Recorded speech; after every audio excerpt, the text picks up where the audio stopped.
Breaking news MLC పదవిపై ఇప్పుడేమీ మాట్లాడనున్నారు ప్రొఫెసర్ కోదండరాం. దుష్ప్రచారం చేస్తూ సెలబ్రేషన్ చేసుకుంటున్న వారి స్థాయికి దిగజారి మాట్లాడలేనన్నారు.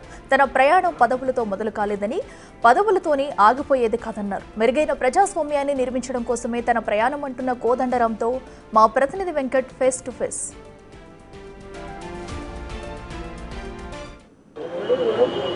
ఎమ్మెల్సీ ఎన్నికపై సుప్రీంకోర్టు ఇచ్చిన మధ్యంతర ఉత్తర్వులపై మనతో మాట్లాడేందుకు ఎమ్మెల్సీ కోదండరాం గారు ఉన్నారు. సార్, ఏంటి ఈ సుప్రీంకోర్టు ఇచ్చినటువంటి తీర్పు పైన రెండు ఎమ్మెల్సీల పైన మీరేం చెప్తారు? మీ ఎన్నిక చెల్లదని రేపు 17వ తారీఖు నాడు మళ్ళీ దీని మీద తుది తీర్పు ఉండబోతుంది అనేది కూడా ఉంటుంది. ఓవరాల్గా ఈ మధ్యంతర ఉత్తర్వుల పైన మీ స్పందన ఏంటి?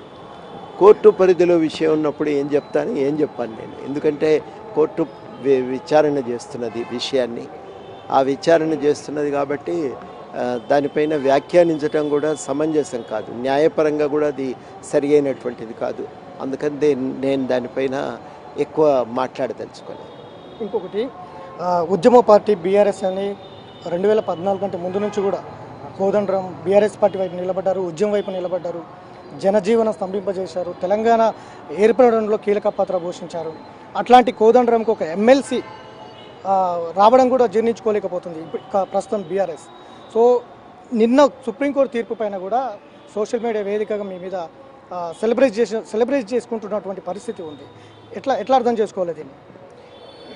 ఇప్పుడు వాళ్ళ ఉత్సాహం వాళ్ళది, దాన్ని మనం ఎందుకు కాదనాలి. కానీ దానిపైన ఇప్పుడు వాళ్ళ స్థాయికి నేను దిగి మాట్లాడితే ఎట్లుంటుంది, బాగుంటుంది. అందుకని నేను వాళ్ళ ఏదన్నా విషయాలు నలుగురికి ఉపయోగపడేవి ఏమన్నా చెప్తే ఎవరు చెప్పినా వినాలి, అది బాధ్యత.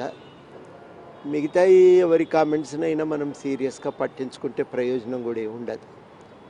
అందుకని వాటన్నింటి గురించి నేను ఎక్కువగా మాట్లాడదలుచుకోలేదు, వాళ్ళ విజ్ఞతకే వదిలేస్తున్నా. ప్రయాణం వీటితో మొదలు కాలేదు, ఈ పదవులతో మొదలు కాలేదు, వీటితో ఆగిపోయేది కూడా కాదు. ఇంతకు మించిన ఒక ఉదాత్తమైన లక్ష్యంతో మేము ప్రయాణం మొదలుపెట్టాం. ఏదో వస్తుందనే ఆశతోనో, ఏదో తక్షణం వ్యక్తిగత ప్రయోజనాన్ని లక్ష్యంగా పెట్టుకొని ప్రయాణం మొదలుపెట్టాం. ఒక మెరుగైన ప్రజాస్వామికమైన సమాజం ఒకటి నిర్మించాలనే తాపత్రయంతో ప్రయాణం మొదలుపెట్టాం. ఆ ప్రయాణం కొనసాగుతుంది.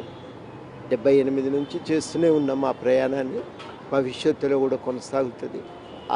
ఆ లక్ష్య సాధన కోసం మేము చేయవలసిన ప్రయత్నం అంతా చేస్తూనే ఉంటాం. తుది తీర్పు తర్వాత కోదండరాం స్పందన ఏ విధంగా ఉంటుంది? అవసరమై ఎమ్మెల్సీ ఎన్నికలు అని అనుకుంటారా, లేదంటే లీగల్గా ముందుకు వెళ్ళి ఫైట్ ఏమైనా చేస్తారా? జనజీవితంలో ఉన్నప్పుడు రకరకాలైనటువంటి అవాంతరాలు, చిక్కులు ఉంటాయి, ఉండకుండా ఎట్లుంటాయి అంటే సాఫీగా సాగదు. సమయం వచ్చినప్పుడు ఏదన్నా ఉంటే ఎట్లా మాట్లాడాలి, ఎట్లా మనం ముందుకు సాగాలనేది ఆలోచించుకోవాలి. లక్ష్యం మీద నుంచి దృష్టి మాత్రం పక్కకు పోవద్దు, అది చాలా కీలకం. దాన్ని దృష్టిలో పెట్టుకొని పనిచేస్తాం. ఓవరాల్గా మీ ఎన్నిక పైన బీఆర్ఎస్ చేస్తున్నటువంటి ఆరోపణలు కావచ్చు, ఇంకొకటి కావచ్చు, ఏం చెప్తారు? వాటి మీద అన్నింటి మీద మనం సీరియస్గా దృష్టి పెట్టి, సమయం వృధా తప్ప ప్రయోజనం ఏం లేదు. అవన్నింటి మీద వాళ్ళ వ్యాఖ్యానాలను వాళ్ళ విజ్ఞతకే వదిలేస్తున్నా. మనం ఒక చట్ట పరిధిలో సమాజం చట్టానికి లోబడి, రాజ్యాంగానికి లోబడి నడుచుకోవాలని కోరుకునేటువంటి వాడిని. ఈ రాజ్యాంగానికి లోబడి నడుచుకునేప్పుడు రాజ్యాంగ విలువలను ప్రభుత్వం అది అందరూ కూడా పాటించాలి. ఒక్కోసారి మనకు మంచి జరగవచ్చు, నష్టం కూడా జరగవచ్చు.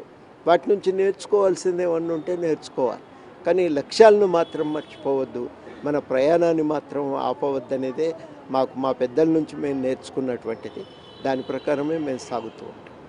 సో ఇది తుది తీర్పు ఇంకా పెండింగ్లో కోర్టు పరిధిలో ఉంది. ఇప్పుడు దాని మీద పెద్దగా మాట్లాడాల్సిన అవసరం కూడా లేదు. తుది తీర్పు తర్వాత ఏం చేయాలి, ఏం చేయబోయాలి అనే దాని మీద స్పందిస్తా అనేది కూడా చెప్తున్నారు. ఎప్పుడు కూడా పదవుల కోసం, పదవులను ఆశించి తెలంగాణ కోసం, తెలంగాణ సమాజం కోసం, తెలంగాణ అభివృద్ధి కోసం పనిచేయలేదు. ఖచ్చితంగా పదవులు ఉన్నా లేకపోయినా తెలంగాణ సమాజం కోసం నా పోరాటం ఉంటుందనేది ఆయన అభిప్రాయపడుతున్నటువంటి నేపథ్యం అయితే కనిపిస్తూ ఉంది. వీడియో జర్నలిస్ట్ గౌస్తో వెంకట్, బిగ్ టీవీ, హైదరాబాద్.